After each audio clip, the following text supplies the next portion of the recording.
Ladies and gentlemen, good evening and welcome to Random Wrestling Talk, episode number 26. Thank you for joining us, or if you happen to end up watching this video afterwards when we go off live. Either way, we do appreciate your view.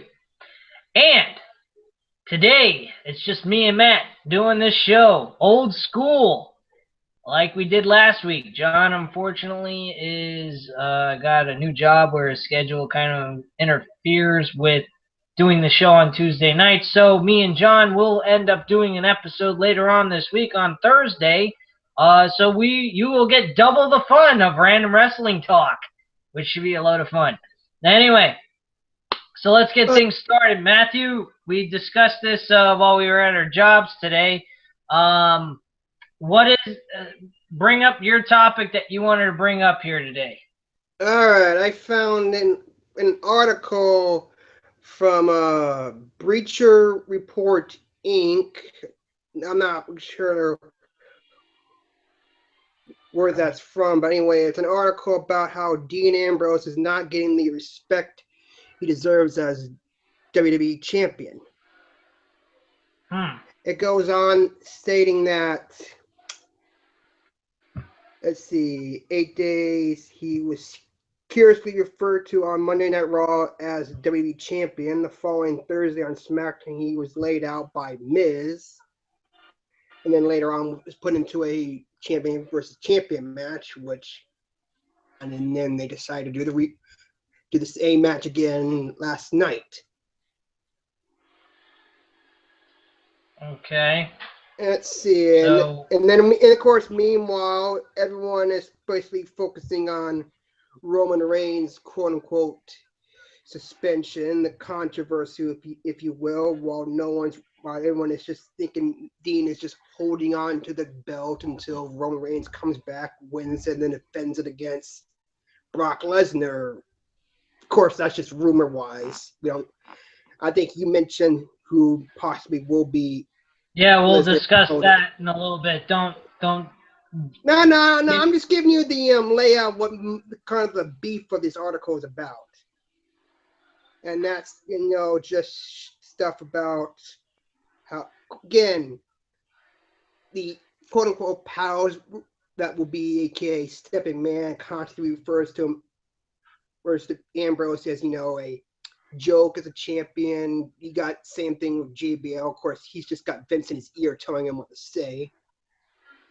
And again, it's just everyone is thinking that, of course, Ambrose is just holding on to the belt. I don't want him to be a paper champion. What about how you feel about this? How I feel about this is real simple. I think Seth Rollins should have kept the belt. For one, I don't think they should have had this triple threat match between these three men. I think what should have... The Shield members? Huh? Shield members, you mean? Yeah.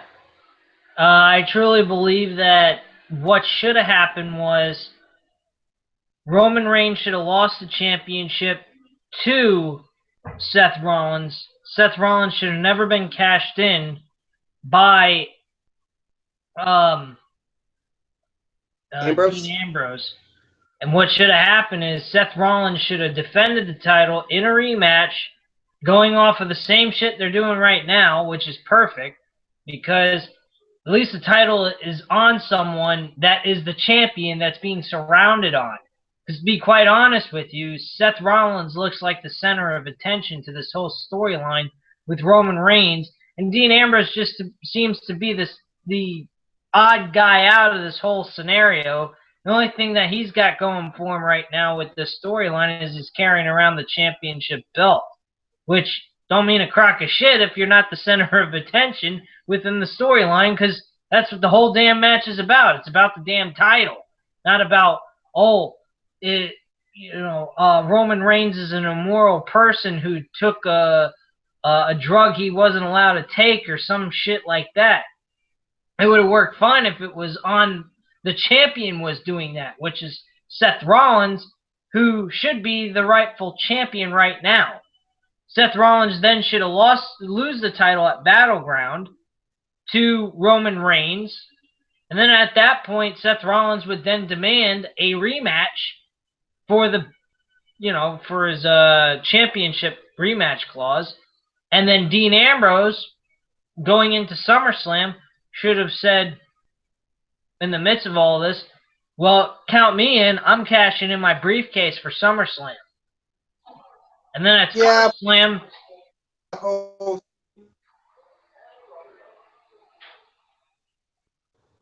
Okay, I guess I'll talk. The problem with that is, as we have mentioned over and over again with the whole Roman Reigns scenario, the whole controversial, is that WWE found out he was taking steroids just before Money in the Bank went on Curd, and then they decided to have him, lose the title cleanly, and then they have him appear on Raw the next night and just announced his suspension the following day, even though, yes, they knew what was going to happen. And wait 1 second.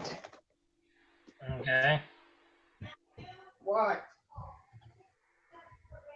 I'm in the show. I'm doing my show. All right. Yeah.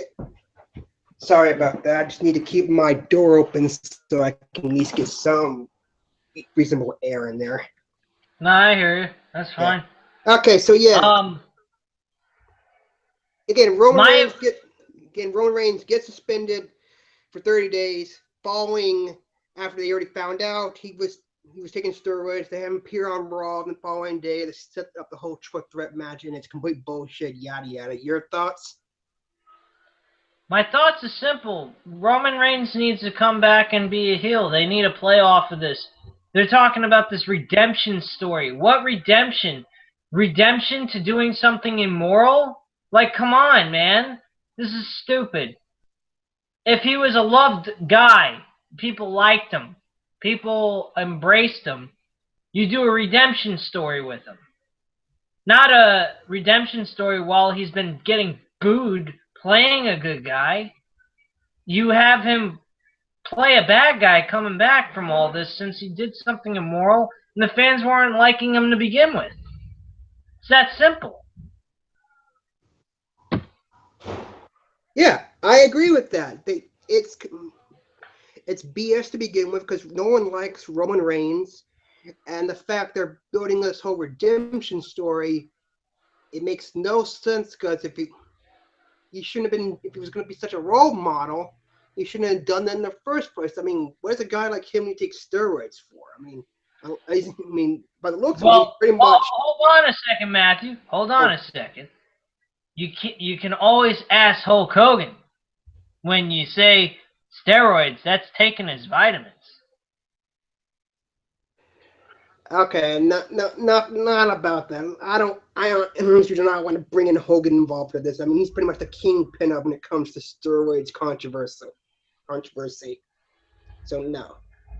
Let's just play off Roman Reigns, the fact that the WWE is constantly trying to protect him, put him in this little bubble, make sure nothing hurts him. That's just not what the people want. I mean, take again with Dean Ambrose not getting the respect he deserves. This goes back to how WWE, Daniel Bryan as champion. He didn't have the look. He wasn't a corporate guy, and he was so banged up physically, they pretty much had to retire and set him up in this BS situation where he was attacked by Kane and just take him off TV. What about Roman Reigns? Have him appear on Raw, set up a match, yada yada.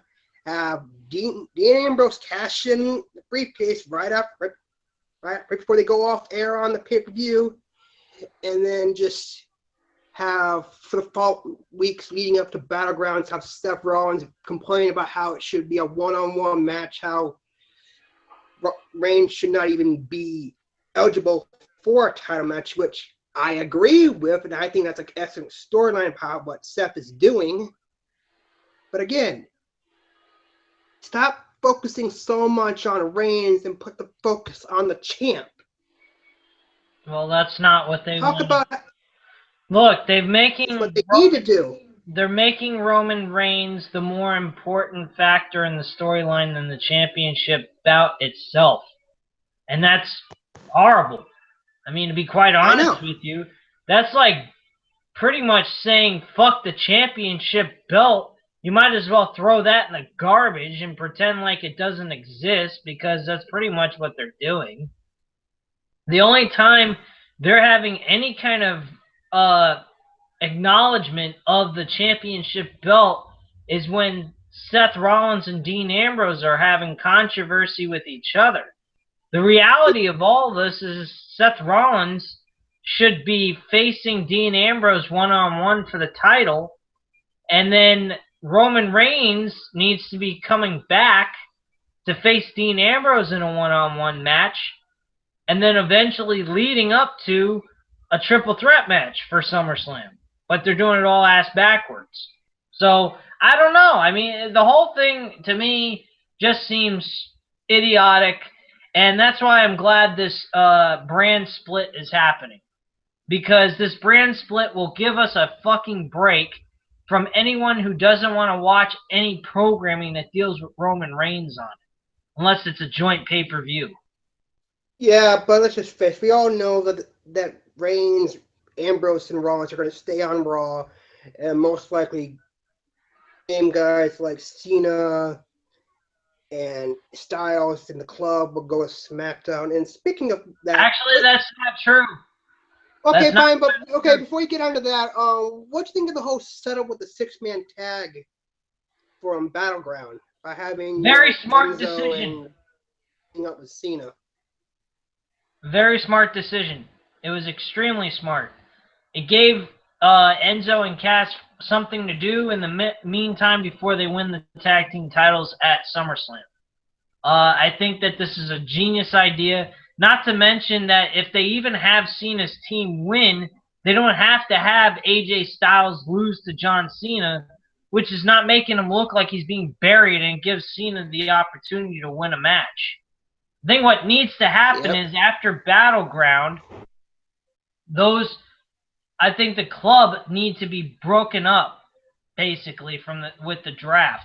I think AJ should go to SmackDown, and the members should go to Raw, and John Cena and AJ Styles compete in a one-on-one match where the club can't interfere in that match whatsoever in a steel cage match for SummerSlam.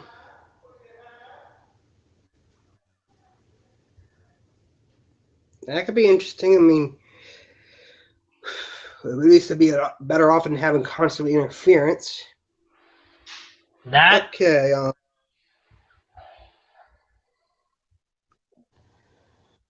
Who would win in that cage match if they end up doing it, or at least AJ Styles. AJ should just win at SummerSlam. Yes. That gives him, and and to add to that, that match in that steel cage would be for the SmackDown World Heavyweight Championship. If they actually refer to that, I mean, God, it can just bring back the world title, and that's what they call the SmackDown Heavyweight Championship. That's just ridiculous. They tried that, and it was bullshit. I mean, it was just. I wonder what that belt was going to look like. That SmackDown Heavyweight title. It probably would just have the SmackDown logo on the front, whatever. I don't even want to picture. I mean, if you look back at how you could create your own personal titles on the old WWE games, how they would actually have the SmackDown logos. Picture that as the title. Well, I honestly believe they need to bring back the Heavyweight Championship from WCW. Put that on SmackDown, and there you go. Simple as that. Yeah, the WWE, the World Heavyweight title. Yeah. And just have the WWE Championship, WWE World Heavyweight Championship, which is now simply being called WWE title, because they're adding the World Heavyweight Championship back. I guarantee you're going to see that old school Heavyweight Championship belt. Yeah, that's fine by me. I like that belt. Some people think it's too old and generic. Uh-huh. Tell you one thing, that title has more prestige than that fucking WWE World Heavyweight title they got now. Yeah, but look on the bright side. At least that belt doesn't no longer the whole spinning, even though they stopped that from spinning. I'll tell I mean, it you the looks a lot truth. better. I'll tell you the truth. I actually like the fucking WWE John Cena Championship belt better than the championship belt we got now. You don't like the belt that The Rock brought in? That one was good. I mean, it was okay, but it was bland. It was just plain. It had gold and black and behind the logo and everything. I'll tell you another belt that's better than that fucking championship belt that they got now. The Attitude Era WWE Championship and the old school WWE title that was around in the late 1980s, all the way up to 98. What about the Smoking Skull title? No, that was retarded. That was a customized belt for one specific star. You can't do that. The John Cena WWE Championship belt at first was more of just a specific title for John Cena, but when they stopped the spinner and it just had the logo in the middle and championship champ underneath it and all that other shit that they had and all the design on it, it looked really. I mean, it wasn't super prestigious, but it had something. It had some sort of coolness to it, and it had design. These two titles that they came out with in 2013 and 2014 they're not. There's nothing credible about them. There's no design to it. It's just bland. It's I know. It just has just a big. like the company is boring. Yeah, the WWE logo is basically decorated in diamonds, and then you just have your personal, what are those called? Side straps or whatever. You mean those side plates? Yeah, side plates. Yeah. Yeah, That's the only thing that's the only thing different about it. They swap out the side plates. Yeah, that's Yeah, their but once way they of. bring, That's their way of like saying that their name is on the belt. The only thing yeah, I is know. they just put their customized logos. Yeah, I know. So So, did you find anything entertaining about the 4th of July? Or was it like I said, the food fight was pretty much the highlight of the night? well, But actually, JD from New York 206. I watched his Raw review. He trashed on that fucking opener. He said that was absolutely horrible. He said, where do they come off playing and having fun in games when right now they're in a horrible state within the company and they're doing shit like this? They should be taking this stuff very seriously, not sitting there lollygagging around and having a good time and thinking everything's cool and dandy and can put on a piss poor show and think that that's okay just because they're WWE and they've been around for such a long time and they're about the only successful wrestling company in the world right now. I mean, So, WWE not bulletproof. I mean, they tear them down and. no, they're not gonna. Nobody's gonna tear them down. They're gonna tear. They're gonna tear themselves down. That's what's gonna happen. WWE goes out of business. Say goodbye to wrestling for good. The only thing of wrestling that will be existent is fucking UFC. That's the only thing that's even remotely dealing with wrestling.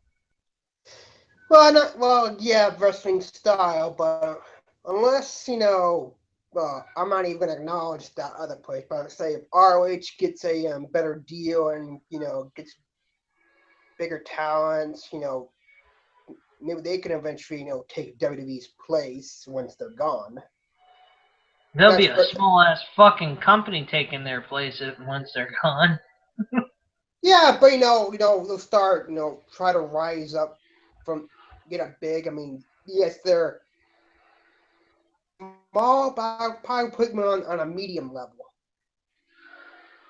I guess. I really personally don't see ROH at all anymore. Any of their stuff, I don't know what's going on there. I don't even know if Jay Lethal's still the champion. I think he still is. I could be wrong, though.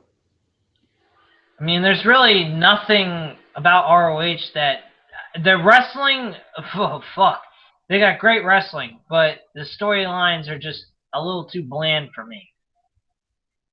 I think NXT is better than ROH, sorry to say. Well, NXT is pretty much on a level all on its own. Okay, don't suck NXT's cock or Triple H's cock already. Okay, come on. Let's keep it a little PG here. Oh, I just said they're on a level all on their own. I mean, you're the one who's putting them on a pedestal. I told you not to suck their cock. Where did I say anything about putting them on a pedestal? How did I say anything that was very credible outside of saying that they're better than ROH right now? Main roster, you can't deny that fact. No, I can't. And quite honestly, I hope SmackDown gets most of the NXT stars that get transferred over to WWE's main roster. Because I'll tell you one thing, I can't put up with much more of this fucking Raw shit. I watched 2 hours of it. 2 hours of it was okay. A 2-hour show that was okay, that's 3 hours. I didn't watch the last hour of the damn show. Because what their idea of a main event for the 4th of July is not John Cena and AJ Styles doing their main event, being the main event segment. They decided that a 16-man tag team elimination match for the main event was more important than John Cena and AJ Styles or anything to do with Seth Rollins, Dean Ambrose, and the World Heavyweight Championship. Yeah, just because it's the 4th of July, whoop-de-doo, and Zack Ryder picks up the win on the main event of Raw. Whoop-de-doo. In which case, that'll be the last thing you see of him for a long while. Zack Ryder is... I don't understand this company at all, quite honestly. I mean, like you just said, Zack Ryder won. Great, wonderful. Zack Ryder got a main event spot on a Raw show, on the flagship show, for a 3-hour episode on a holiday. He gets to win, and yet you probably won't see him at all. And on top of it, earlier this year, he wins the Intercontinental Championship in a fucking, probably a very decent ladder match, even though it was a spot fest all over the place like John said it would be. And he picks up the victory, is the surprise winner, and ends up losing the title to the fucking Miz the next night. Why is that? I don't know. Yes. It makes no sense. And I thought possibly this would be a good chance for them. They build him up, and then they just, once again... When it comes to Zack Ryder, he's probably the most buried guy in the entire roster, who actually crawls himself out of the dirt just to get knocked back down in the grave again. Oh, speaking of people that get up and then get knocked down in the grave, Dolph Ziggler. Oh, this poor son of a bitch put a freaking match of a lifetime on Raw. It was the match of the night. Dolph Ziggler and Seth Rollins were outstanding together. Excellent performance by both of them. Hey, keep talking. I'll be right back. All right. So, Dolph Ziggler, are you still hearing me, though? Yeah, I'm still hearing you. All right. Dolph Ziggler and Seth Rollins put on a great match together. And Seth Rollins, unfortunately, Dolph Ziggler unfortunately loses to Seth Rollins in that one-on-one competition, but lost in a good fashion. He didn't look pathetic. He didn't look like he got screwed over or anything like that. He fought hard and he competed well. But then you watch, later on in the show, you got, let's make Darren Young great again with Bob Backlund. That segment. Do you know who would benefit more off of that than Darren Young? Dolph Ziggler would. That would be the funniest freaking combination you could ever see. And you put Bob Backlund as his manager when he comes out to the ring. And it will help Dolph Ziggler build into something more and get back to where he was in 2013. Do they do that? No, they're wasting their time and segment, which would be very good for Dolph Ziggler and be more meaningful for Bob Backlund to even be in these segments, to be with a guy who was at one point a world heavyweight champion and then just dipped into Never Never Land. And instead they got Dolph Ziggler sitting there having decent matches but going nowhere with them. What's the fucking point? It's sad. It really is. I mean, the whole segment is just spoofing off Donald Trump's presidential campaign of "Let's Make America Great Again." So it's just a stupid segment. It doesn't need to be there, and it's just complete pointless BS. My one question to you is, Matthew, are they going to do anything with Darren Young at all with doing this? Who knows? For all we know, he could be the guy who beats Rusev for the U.S. title at SummerSlam. Huh?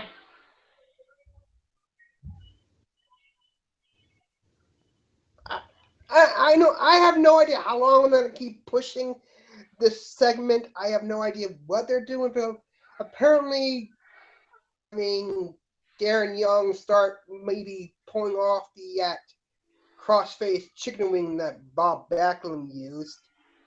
And for all we know, they could throw him into Rusev at SummerSlam and have him win the U.S. title. I don't know. I don't know where they're going with this segment. For all I know, it's pointless every single week unless they start doing something. They'll start appearing on matches where he starts seeing some improvement. But doing the same, talking for about 2-3 minutes at best. It's like, where are they going with it? It means nothing. Just like pretty much everything else they do on this show means nothing. I mean, yes, and I'll say this much. With, the New Hold Day. on a second. I'll say this much. Vaudevillains. I gotta say this because this blew me away. Yesterday, the Vaudevillains competed in a 1 minute and 30-second match against Garth, and these two motherfuckers beat the Vaudevillains, who, by the way, competed twice for the tag team titles against the New Day. This is what you give the Vaudevillains, whether I like them or I don't. Why would you give them a tag team championship match 2 months in a row and then have them lose their dignity by losing to Goldust and R-Truth? Who the hell does that? Except a fucking retard like Vince McMahon. Yes, yes. And then there was that, speaking of the New Day, then there was that segment with them and the Wyatts. When did the Wyatts... Bitchy had... Oh, if you weren't watching, it was some sort of stupid segment where the Wyatts were inviting the New Day to their compound so they can welcome them into their world. Oh, yeah. I thought you meant like later on in the last hour they went on the show and actually talked to them in the middle of the ring or something. No. I'm referring to the segment where Woods just up and walked out on Big E and Kofi Kingston. When was this? Last night. So that was in the final hour, because I would have seen that if it was anywhere else but that hour. Or maybe it was in the final hour. So Xavier Woods. Basically, what was going on was the New Day was talking about how they have nothing to worry about when it comes to the Wyatts. They'll go to their compound, face them at their turf, feed him a big bowl of bootios, and then Woods just says, "This isn't going to work. You're talking about going on their turf. You know what's going to happen? We're going to get ourselves killed." And then he just walked away. Are you serious? That's what he said? Yeah. These people are fucking stupid as shit. This is leading to the New Day being split apart. That's probably what's going to happen in the draft. No, these guys, WWE's stupid, man. You don't take a fucking tag team that's been carrying their tag team division all this time, whether I like them at one point or not. You don't do that, man. And that's two things that WWE is doing right now that I don't like. The Vaudevillains getting a loss to the freaking R-Truth and Goldust, and now this possibility of Xavier Woods splitting up from the New Day and probably the whole New Day faction breaking up too. To me, this just seems very, very stupid.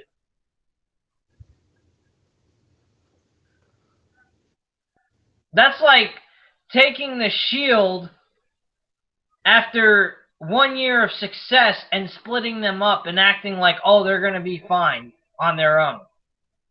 No.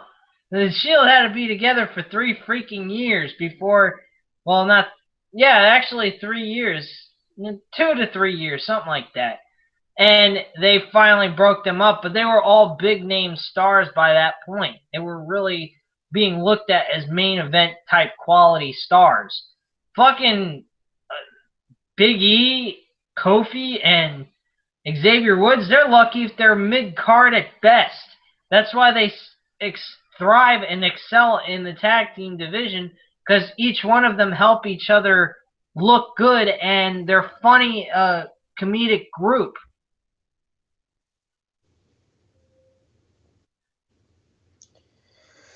Yep. Let's see. Oh, do you want to talk about that rumor that was spreading around about Lesnar's possible opponent? You think it's about the Yeah, I want your honest opinion about this one. Randy Orton is being the heavy rumored opponent for Brock Lesnar at SummerSlam. What is your opinions about that, Matt? Oh, I probably think Lesnar and Orton would probably be a good match. I'm just curious as to how they would set that up. Yeah, pretty much at this point they're seeming to make this as a basic, hey, Randy Orton's your opponent. That's it. Just kind of stupid.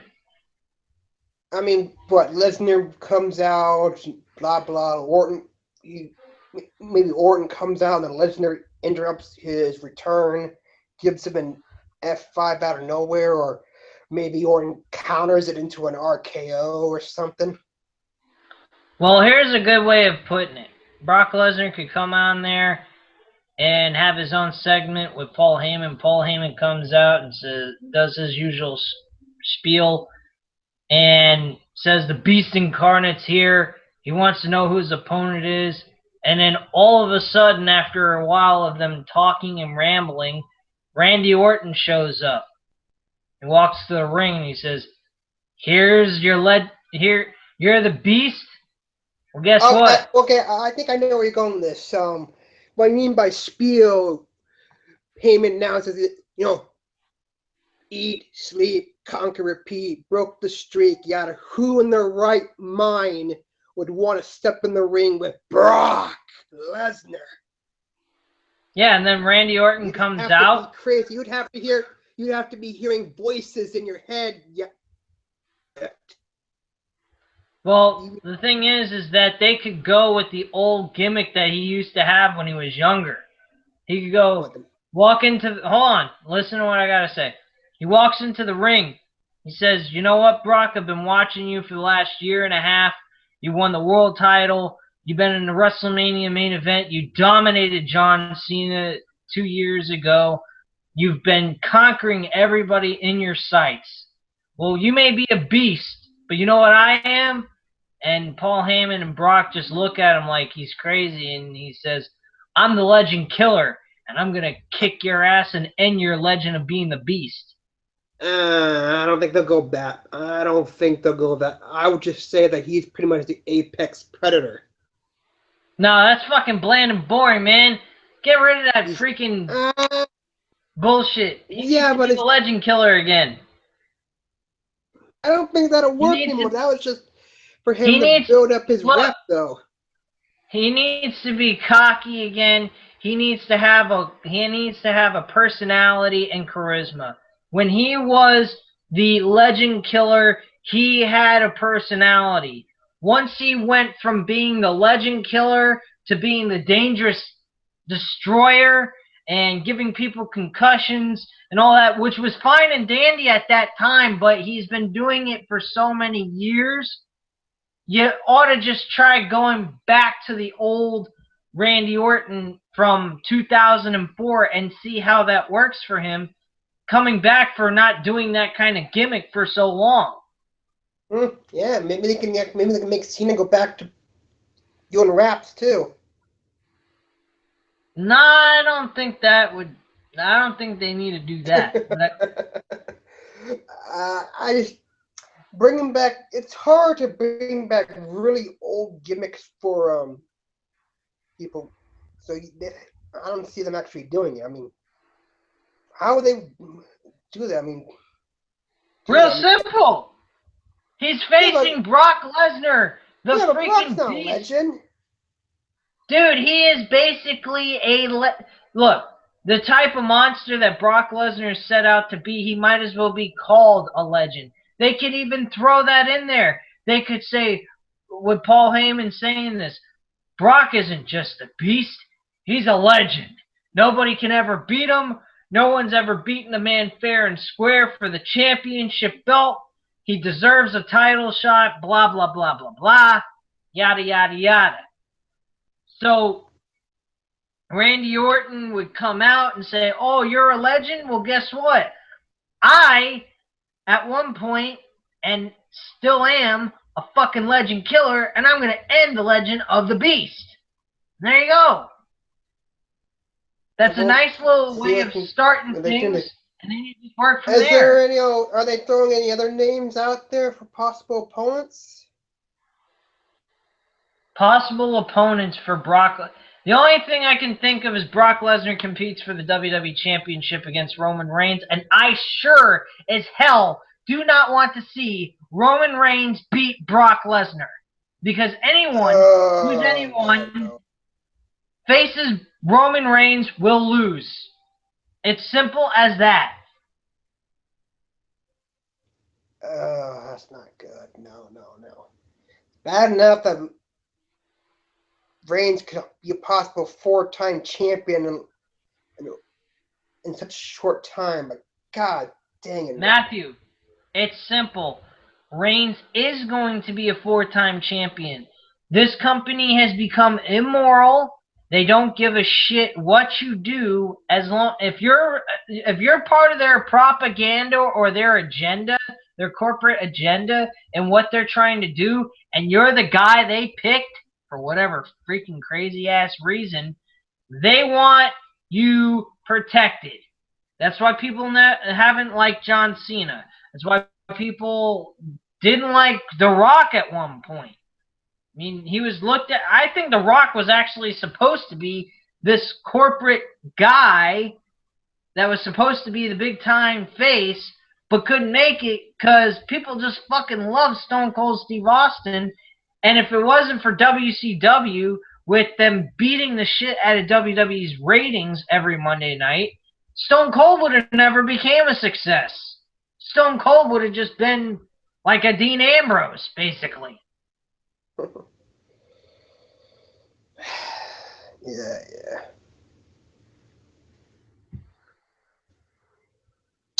Well, we'll have to find out on SmackDown or whatever, but and Reigns. I mean, there's nothing to like about him.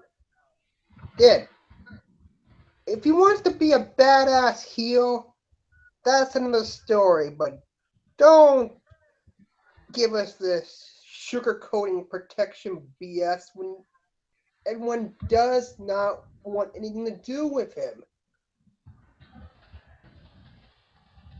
Yeah, I mean, and that's the truth.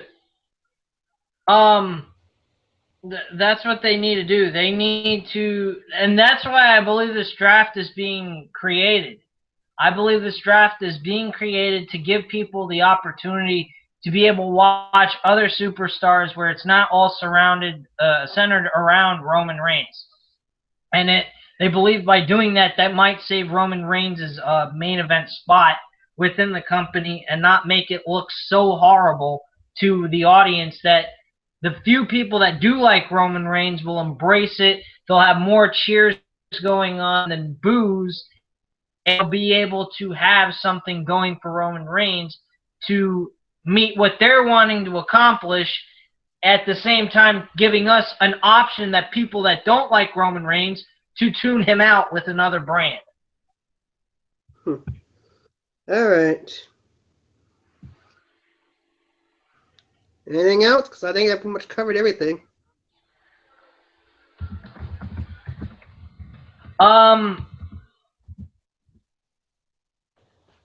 I mean, personally, I really think that they need to do something big with this brand split. I think they need to make SmackDown mean something. Not be secondary, but be an equal. I think with the world title on SmackDown, whatever that title might be, should be looked as equally as important as the WWE Championship. For example, on cross brands, they can swap out. You don't have to be the WWE title main event every night. I mean, every time they could swap them out. Like, I don't know, say the WWE. You got your 4 big pay-per-views. Say the WWE title gets, say, WrestleMania and SummerSlam main event. Well, the world title, or whatever they call it on SmackDown, gets, Survivor Series and the Rumble. No, that's not how they need to do it, because then it's way too predictable. What they need to do is whatever match with the star power that's in that title match needs to be the main event, and the one that's, a little lower than that needs to be secondary on the pay-per-view. That's what they need to do. The WrestleMania, real simple. Whoever wins the Royal Rumble on what brand gets the main event of WrestleMania. So whatever fucking damn one that you want to win, you better be planning on making that your damn main event. Because the Royal Rumble winner should be the main event with the World Championship title on the line. Yeah. Simple as that. None of that. None of those. I hated when they did that shit, when they took the fucking World Championship. And a lot of times after, like, WrestleMania 20, or WrestleMania 21, excuse me. No, 24, they actually gave the world title the main event. But they took a lot of times with the Royal Rumble winner getting the freaking shaft and getting the middle main event. Speaking of shaft, Sheamus winning the Royal Rumble. I mean, what was he, like, the very first match on WrestleMania? Yeah, that was a fucking load of crap, and that was Edge's last match, too. And if you're talking about Sheamus and Daniel Bryan, that was a fucking rip, too. That was a bigger rip. Yeah! I mean, that was just fucking retarded. I was expecting this match to go like an easy 15, 20-minute match with good wrestling by both of them, and it turned out to be nothing but a sideshow clown match. Yeah, what was it, like 18? I mean, what was it, 18 seconds? Yeah, it was actually less. I think it was 15 seconds. Sheesh. And that's how they just make Daniel Bryan drop the world title. Ugh. Pretty much, man. It was a fucking joke. I really couldn't believe that shit. But anyway, guys, that's pretty much all we have to say at this point in time. I thank you very much for watching. Do apologize, the show was a bit short than normal, but we did put our 2 cents in this. If we had John on here, it probably would have lasted a lot longer. But without a further ado, I do thank you guys very much once again for tuning in to Random Wrestling Talk episode number 26. It was a pleasure speaking to you guys. I hope you guys enjoyed. Leave your comments and opinions down below. Hit that subscribe button, and have a great freaking night, guys.